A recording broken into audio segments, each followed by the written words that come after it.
Taking control of the car buying experience. Demand the most for your money. Here's the Car Buyer Advisor. Please welcome to the show Bruce Saba with Sport Haus Motor Cars. Welcome to the show, Bruce. Thank you, Mitch. Good morning. Let's talk a little bit about your affiliation with Sport Haus Motor Cars and where that began. Well, it's kind of interesting. I bought a Porsche in 1988 and had it serviced at Sport Haus for many, many years. And then was looking for something fun to do as a part-time fun job, and started brokering Porsches through the old Sport Haus. And then when we moved and established a dealership out on the south end of Reno, started doing sales for Sport Haus. And you have a passion in the automotive industry, and it's very, I want to say it's very specific. There are specific vehicles that you have just latched onto and have become an industry expert of. Well, I'm a certifiable Porsche nut. I love the old air and oil-cooled cars. Fortunate to have a few of them, but living up in Tahoe, those cars sit in the garage for 6 months out of the year. And so my other passion has become Audis, and the Quattro system is just amazing, and you can really get it once you start driving one in the snow. Well, and Audi's known well for its Quattro all-wheel drive system, and anybody who lives up at the lake already knows this. But for those people that are looking at what four-wheel drive is really, going to support them when maybe they don't live up there, but they do travel over that pass, or they do have to go up there to go skiing for the winter sports or snowmobiling. What vehicle is going to best suit them? Let's talk about the Audi Quattro system. What makes it so special? It's a torque sensing differential that is actually constantly gear driven. Most of your other systems are reactive, and they sense wheel slip and then send power, where the Audi is constantly gear driven, making it feel very well planted in any kind of slippery condition, snow, ice, driving rain. They're really amazing vehicles. And I, for years, commute over Mount Rose, and sometimes up there in a big blizzard, I'm going right by people in big SUVs that are having a hard time. Well, and you mentioned their capability, but durability would be one of the factors that makes you a bona fide believer. You've owned many of them. The last one that I think you finally parted with, how many miles were on it before you let it go? We just sold that car with 252,000 miles on it. I gave it to my son with 230, and he put another 20 plus thousand and just sold it to another young guy here in Reno that was tickled to get it. Yeah, still running great and strong. Runs great, and he's really happy to have it. Yeah, so really durable. And let's get back to the Porsche. It's summertime, and there are a lot of people that want to do maybe some top-down driving, or so let's get back to a little bit of the history of Porsche, where they began, and some of the generational changes, so we can really help people that haven't really maybe had the familiarity, always had interest in Porsche, but really didn't have enough knowledge. But now we can give them some information about them. Let's talk about the air-cooled days to the transitions into the newer models as well. Well, Ferdinand Porsche was actually employed by the Nazi Party to develop a car for the people of Germany. There's in lies Volkswagen. And after the war, he started his own sports car company in Gummend, and we're creating two-seater sports cars that were world-class, going in racing against big V8s and V12 Ferraris that were the state-of-the-art at that time. And here he's got his little four-cylinder cars, not as thirsty as some of these bigger displacement cars, winning Le Mans and all these international races all over the world. Well, I think one of the greatest parts of the history of Porsche is first experience when people sit in a Porsche product for the first time is the fact that the key is to the left of the steering wheel, and there's a reason for that. That was the old Le Mans starts, when they'd run across the road and hop in the car, one hand on the ignition, the other hand on the shifter, and off you go. So they had their seatbelts were not too much of a concern back then. They'd run across, and of course it would be easier to get the key in right next to the steering wheel with your left hand than to try to fish for something on a steering column on the right. They still have the ignition on the left side, and golf, and kind of people fumble, where's the ignition? And there is but there's a reason for it, and it's a tradition that they've always maintained. Well, now Porsche's known historically for producing one of the most durable pancake flat engines, low vibration engines that were ever built, and they built them for many, many years on different platforms. So let's take It's a horizontally opposed flat six that started with the 356 when it was a four-cylinder, and then they expanded it in 1965 with the 911 to a six-cylinder. But they still continued making the fours and the 912s. But it's a lower center of gravity, giving you better handling and performance. And one of the things about the pancake engine or the flat six cylinders is they really were designed for aircraft use originally. Yeah, in fact, they were used in Mooney aircraft for quite some time, up until recently, till they stopped making it. And one of the reasons for that was the low vibration. The horizontally opposed, the cylinder fire on each side gave good harmonic balance, low vibration, low wear, internal wear, and longevity. I like extending that out, longevity. And so really they built a reputation on these. What was also interesting is that they were air-cooled. And explain how that system worked for the dry sump system. Well, it's a multi-fan block that brings in a lot of air, but there's also a lot of oil as well. For instance, my 911 holds 13.7 quarts of oil. So you don't have all the extra cooling lines with coolant that are subject to leaking, and it's just a very efficient system. And the beauty of Porsche, instead of constant change, it's constant refinement. And the new cars don't have the propensity to leak like some of the earlier ones did. And they're very, very refined automobiles. And so they went from the original 911. Let's talk about the nomenclature, because the numbers change, but you can always still call them 911s, and people get confused. You talk about a 911 or a 993, a 996, a 997, but yet they're all 911s, and that's confusing. So let's give a little bit of a history lesson for Porsche fanatics as well. Originally, Porsche wanted to call it a 901, but Peugeot, who also had a 901, objected to it, so they had to change it to a 911.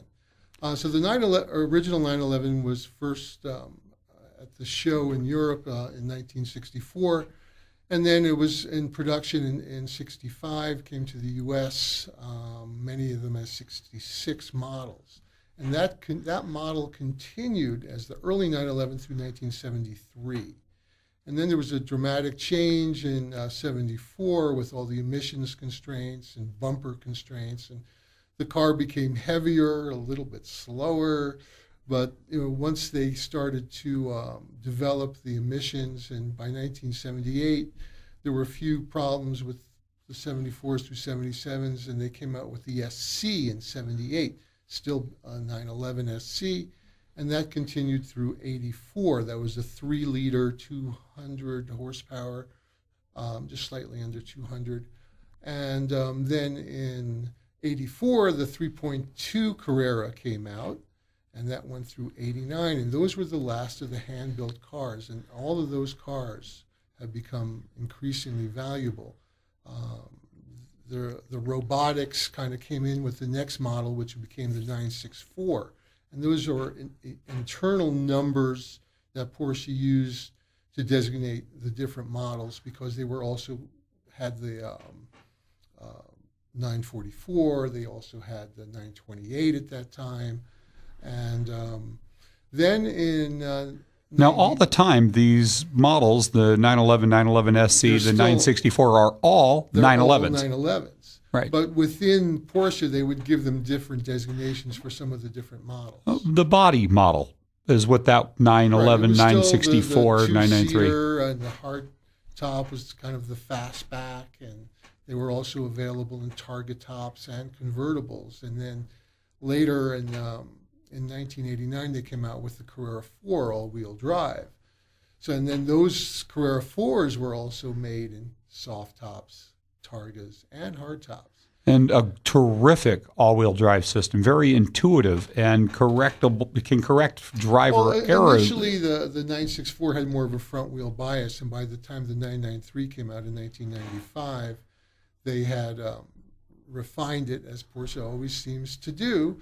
And the 95 through 98s now, those cars are commanding a great deal of money. In fact, you can buy a lot of the later 996s, which followed, which was the first of the water-cooled cars, for a lot less than the classic air and oil-cooled, particularly the 993s and then the early 911s. Now, in the middle of all of that, there were the 930s, which were a 911 on steroids. Yeah.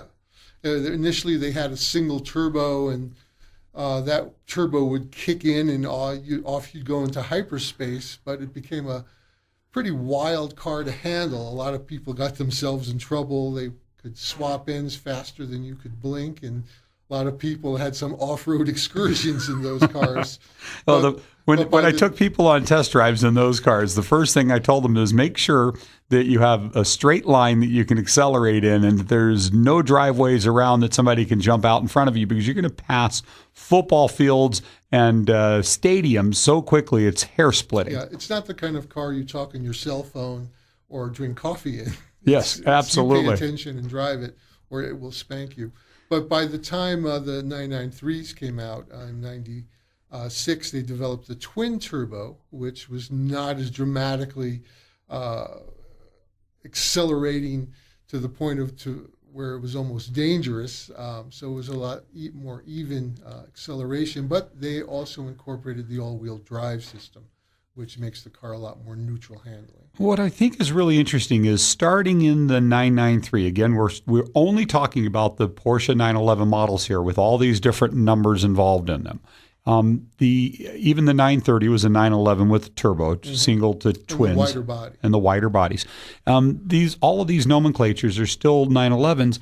And when we got into the 993s, the last of the air-cooled cars that you were talking about, when they got into those all-wheel drive systems, they started to correct for driver error. There were controls that could take over when the driver failed. Let's talk a little bit about that technology, because it makes a better driver out of somebody. Well, those all-wheel drive systems, they're meant to keep you on the road, not take you off as a four-wheel drive truck. These cars they feel almost like they're on rails. It seems the harder you accelerate through a turn, the better it grips. But then there's a lot of old school people that like the two-wheel drive ones because they're a little bit more entertaining to drive. And in the hands of a highly skilled driver, they're actually fastest. The GT2s, GT3s are two-wheel drive versions of the ultimate high-performance Porsches that are being made now. And they're very entertaining cars to drive. Well, in the all-wheel drive systems, I understand that there's the PASM, Porsche Active Stability Management System, that can be turned on or off and allow a driver to have full experience, or the computer. Basically forms of traction control, Porsche Stability Management, and there's PASM, Porsche Active Suspension Management, which monitors the car to keep it flat through the turns. These are all the latest and greatest electronics that Porsche is utilizing. Well, I understand that starting in those last of the air-cooleds in the mid-90s, that they had it so that if a driver started to go through a drift in a turn and took his foot off of the throttle, instead of allowing that car to just slide out of that turn and miss the turn, it'd catch you. It would actually add throttle to the wheel that had traction and sense that and pull the car through the turn instead of allowing it to drift out of the turn. Yes, sort of idiot-proof. Correcting for driver error. And I do understand that with the stability management systems in there, that they put professional race car drivers against the computer with it on and off, and the computer would outperform in a slalom test the even professional drivers. Terrific engineering. And now going up forward into the after the 996, which was the first water-cooled Porsches, let's go forward into the present. Well, in 2005, they came out with the 997, and the 996s are still very much Porsches, where they still have a great drivability. They're still a lot of fun. They're actually more refined than the air and oil-cooled cars, but they didn't have that sexy Coke bottle shape. They didn't have the traditional round oval headlights. The earlier ones had the same front end as a Boxster, and people were of the feeling, if I'm going to spend the money for a 911, it shouldn't look like a Boxster. So they evolved that car, and then by the time in '05, when they brought out the 997, which ran up until last year, they brought back that Coke bottle shape and more of that visceral seat-of-the-pants sports car feel. Well, and let's talk about that 996 model, because really was one of the most refined cars at the time, and still is one of the most refined cars Porsche's ever built. And those cars have developed into great values. I mean, you'll sometimes find reasonable mile 996s in the mid to upper teens, and they're nice cars still. Yeah, and as I was just going to get to, because they didn't have necessarily that appeal originally, they're tremendous values today. I mean, you have the full Porsche experience, and they're affordable. Many people didn't realize that they could still afford a Porsche. We have quite a few of them now at Sport Haus that are very reasonably priced.